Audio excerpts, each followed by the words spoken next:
Hello friends, welcome back to my YouTube channel. അപ്പോൾ ഇന്നത്തെ നമ്മുടെ വീഡിയോ എന്ന് പറഞ്ഞു കഴിഞ്ഞാൽ എങ്ങനെ ജർമ്മൻ ലാംഗ്വേജ് പഠിക്കാം എന്നാണ് ഇന്ന് ചെയ്യുന്നത്.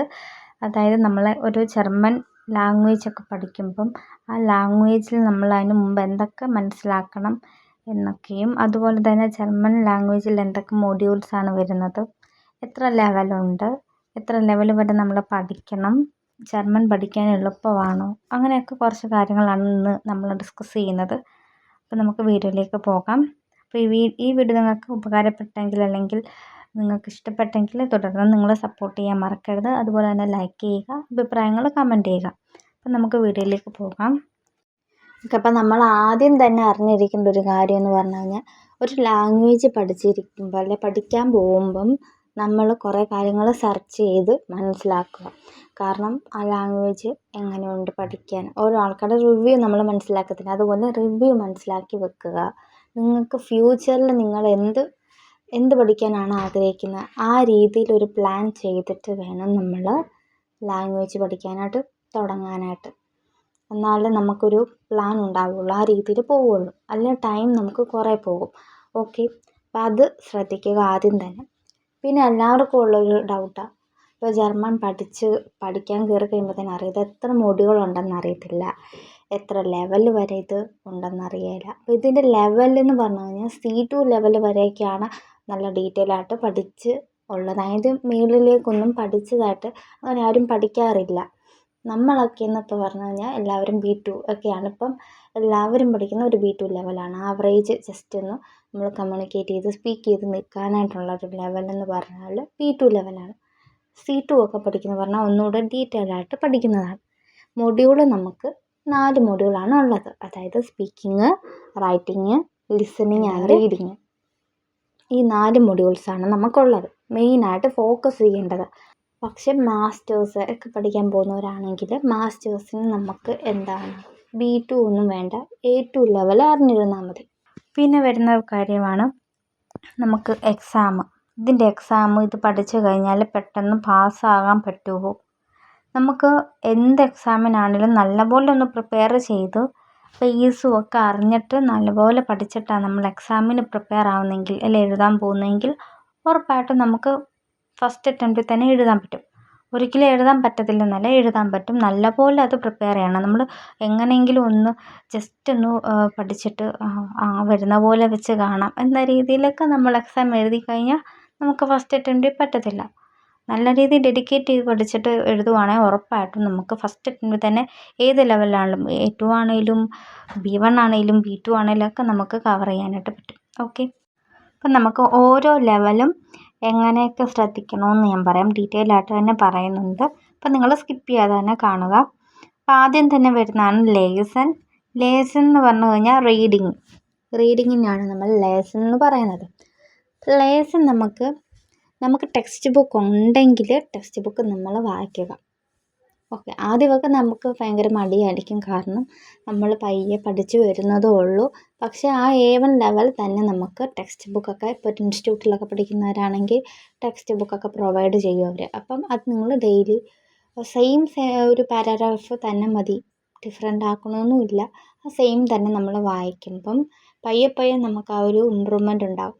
ആദ്യം വായിക്കുന്ന രീതിയല്ലായിരിക്കും ഒരു 4ാമത്തെ ദിവസം വായിക്കുന്നത്, നമുക്ക് നല്ല വ്യത്യാസം വരും. അതുപോലെ തന്നെ നമുക്ക് മീനിങ് പയ്യെ മനസ്സിലാവും. അതായത് A1 പകുതിയാകുമ്പോൾ നമുക്ക് അത്യാവശ്യം നമുക്ക് വായിച്ച് കഴിയുമ്പോൾ മനസ്സിലാക്കാൻ പറ്റും. പിന്നെ ശ്രദ്ധിക്കേണ്ടതാണ്, if you don't understand the words please write down the notes with meaning, English or Malayalam. അതായത് നിങ്ങളത് വായിക്കുമ്പോഴത്തേനും നിങ്ങൾക്ക് വേർഡ്സിൻ്റെ മീനിങ് അറിയത്തില്ലെങ്കിൽ നിങ്ങൾ അപ്പം തന്നെ അത് നോട്ട് ചെയ്തിട്ട് ഒരു നോട്ട്ബുക്കിൽ അത് റൈറ്റ് ഡൗൺ ചെയ്യുക, എഴുതി വെക്കുക. ഇംഗ്ലീഷിലോ മലയാളത്തിലോ നിങ്ങൾക്ക് ഏതാണോ പെട്ടെന്ന് മീനിങ് മനസ്സിലാവുന്ന ആ രീതിയിൽ നിങ്ങൾ നോട്ട് ചെയ്ത് വെക്കുക. പിന്നെ വരുന്നതാണ് ഓരോ മീനിങ് എഴുതുമ്പോഴും ചില വേർഡ്സിന്, അതായത് നൗൺസിനൊക്കെ നമുക്ക് ആർട്ടിക്കിൾ കാണും. ജർമ്മൻ ലാംഗ്വേജിൽ നമുക്ക് ആർട്ടിക്കിൾസ് ഉണ്ട്. അതായത് ഇംഗ്ലീഷിൽ ആർട്ടിക്കിൾ എന്ന് പറഞ്ഞാൽ ദ, മത്ത, അൻ അതൊക്കെ ഉള്ളൂ. പക്ഷെ ജർമ്മനിൽ വരുമ്പം അത് ഓരോ ജെൻഡർ തിരിച്ച് ഓരോ ജെൻഡറിനും ഡിഫറെൻ്റ് ആയിട്ടുള്ള ആർട്ടിക്കിളുണ്ട്. ഓക്കെ, അങ്ങനെ ഉണ്ട്. അതുകൊണ്ട് അത് മസ്റ്റായിട്ട് അറിഞ്ഞിരിക്കണം. അതുകൊണ്ട് നിങ്ങൾ A1 തൊട്ട് തന്നെ അത് പഠിച്ച് ഫോളോ ചെയ്യുക. അപ്പോൾ നമുക്ക് ഒരു B1 ആകുമ്പോൾ അത്യാവശ്യം ആർട്ടിക്കിളൊക്കെ ഓരോ നൗൺസിൻ്റെയും മനസ്സിലാക്കാൻ പറ്റും. അതും ഡെയിലി പ്രാക്ടീസ് ചെയ്യുക. അടുത്തതാണ് രണ്ടാമത്തെ ഷ്രൈബൻ. ഷ്രൈബൻ എന്ന് പറഞ്ഞു കഴിഞ്ഞാൽ റൈറ്റിങ് നമ്മൾ എന്നും നമുക്ക് എന്തായാലും ഹൗസ് ഓഫ് കാബൻ എന്ന് പറഞ്ഞു കഴിഞ്ഞാൽ നമുക്ക് ഹോംവർക്ക് തരും. ആ ഹോംവർക്ക് ഡെയിലി നമ്മൾ ചെയ്തുകൊണ്ട് പോയാൽ മാത്രം മതി. വേറെ കൂടുതലൊന്നും നമ്മൾ ചെയ്യേണ്ട. അത് ഓട്ടോമാറ്റിക്കായിട്ട് നമ്മൾ താനെ അത് ഗ്രാമറൊക്കെ യൂസ് ചെയ്ത് സെൻറ്റൻസ് മേക്ക് ചെയ്യും. അത് പെട്ടെന്ന് തന്നെ നമുക്ക് എഴുതുന്നത് ക്യാച്ച് ചെയ്യാൻ പറ്റും. ജസ്റ്റ് ഒരു ബേസിക് ആയിട്ടുള്ള സെൻറ്റൻസ് സ്ട്രക്ചറും സെൻറ്റൻസ് മേക്ക് ചെയ്യേണ്ടത് എങ്ങനെയാണെന്ന് മനസ്സിലാക്കി കഴിഞ്ഞാൽ നമുക്ക് പെട്ടെന്ന് തന്നെ സെൻറ്റൻസ് മേക്ക് ചെയ്യാൻ പറ്റും. അപ്പോൾ അതൊക്കെ എങ്ങനെയാണെന്ന് നിങ്ങൾക്ക് അറിയത്തില്ലെങ്കിൽ നമ്മുടെ ചാനലിൽ വീഡിയോ ചെയ്തിട്ടുണ്ട്. ലിങ്ക് ഞാൻ ഡിസ്ക്രിപ്ഷൻ ബോക്സിൽ കൊടുത്തേക്കാം. കാണാത്തവർ കയറി കാണുക. ഓക്കെ. അപ്പോൾ അടുത്തെന്ന് പറഞ്ഞു കഴിഞ്ഞാൽ നമ്മൾ സിമ്പിൾ സെൻറ്റൻസിൽ വേണം സ്റ്റാർട്ട് ചെയ്യാനായിട്ട്. ഏതൊരു കാര്യം നമ്മൾ കട്ടിയായിട്ടുള്ള കാര്യം എടുത്ത് നോക്കിക്കഴിഞ്ഞാൽ വലിയ രീതിയിൽ സെൻറ്റൻസ് മേക്ക് ചെയ്യാൻ നോക്കിയാൽ തെറ്റ് മാത്രമേ വരുള്ളൂ.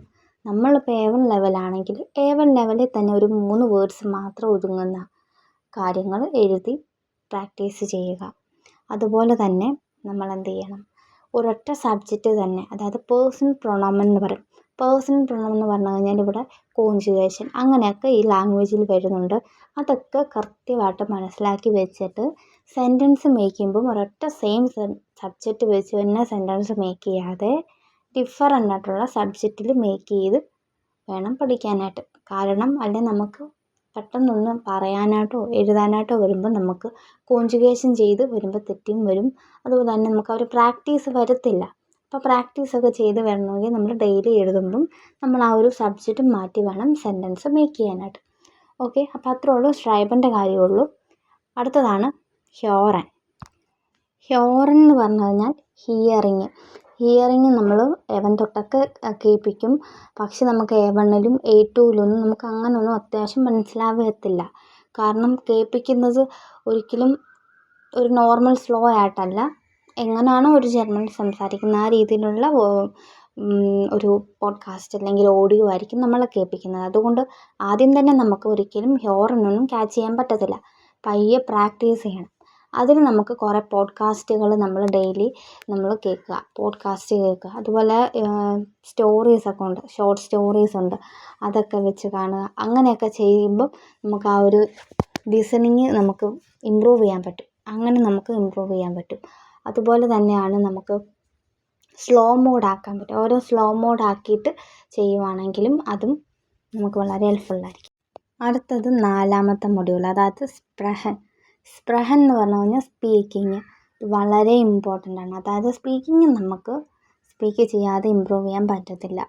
നമുക്ക് എന്തൊക്കെ അറിയാം, റൈറ്റിംഗ് അറിയാം, ഹ്യോറൻ അറിയാം, അതുപോലെ തന്നെ ലേസൺ അറിയാം, ഇതൊക്കെ അറിയാം, ഗ്രാമർ അറിയാം, ഒക്കെ അറിയാമെങ്കിലും നമ്മൾ സ്പീക്ക് ചെയ്തു അല്ലെങ്കിൽ പ്രാക്ടീസ് ചെയ്ത് പോയില്ലെങ്കിൽ നമുക്ക് സ്പീക്ക് ചെയ്യാൻ പറ്റത്തില്ല.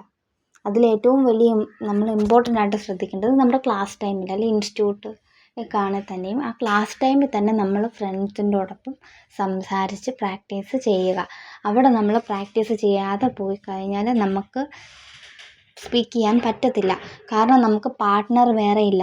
പിന്നെ ഹോസ്റ്റലിലൊക്കെ നിൽക്കുന്നവരാണെങ്കിൽ മാത്രം ഹോസ്റ്റലിൽ ഫ്രണ്ട്സ് ഉണ്ട്, അങ്ങനെ നമുക്ക് കമ്മ്യൂണിക്കേറ്റ് ചെയ്യാം. അല്ലാണ്ട് നമുക്ക് പറ്റുകയില്ല. അതുകൊണ്ട് ക്ലാസ് ടൈമിൽ നിങ്ങൾ സ്പീക്ക് ചെയ്ത് തന്നെ പ്രാക്ടീസ് ചെയ്യാൻ ശ്രമിക്കുക.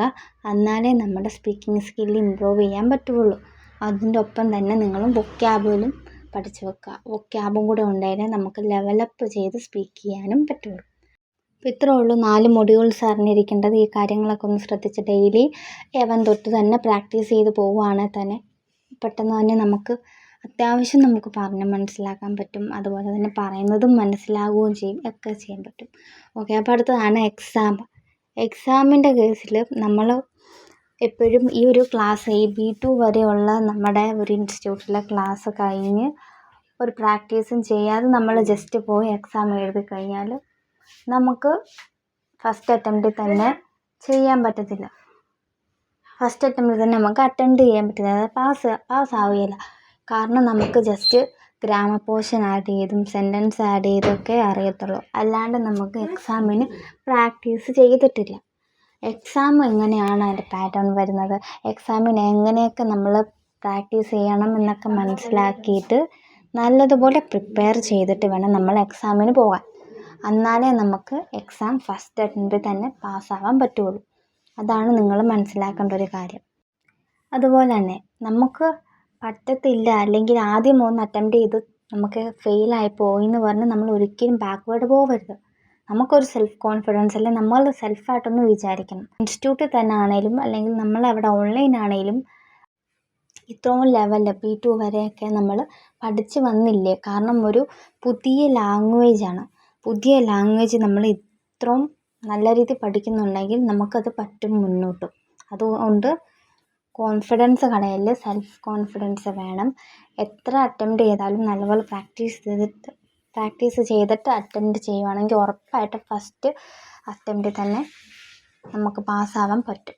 ഓക്കെ, ഇന്നത്തെ വീഡിയോ ഇത്രേ ഉള്ളൂ. ഈ വീഡിയോ നിങ്ങൾക്ക് ഉപകാരപ്പെട്ടെന്ന് ഞാൻ വിശ്വസിക്കുന്നു. അതുപോലെ തന്നെ നിങ്ങളുടെ അഭിപ്രായങ്ങൾ കമൻറ്റ് ചെയ്യുക. ഇത് കുറച്ച് ലെങ്തി ആയിപ്പോയി. ഇതൊക്കെ മസ്റ്റായിട്ട് അറിഞ്ഞിരിക്കേണ്ടതാണ്. അതുകൊണ്ടാണ് ഞാൻ ഇതെല്ലാം ഡീറ്റെയിൽ ആയിട്ട് പറഞ്ഞിരിക്കുന്നത്. ഇന്നത്തെ വീഡിയോ. cheers.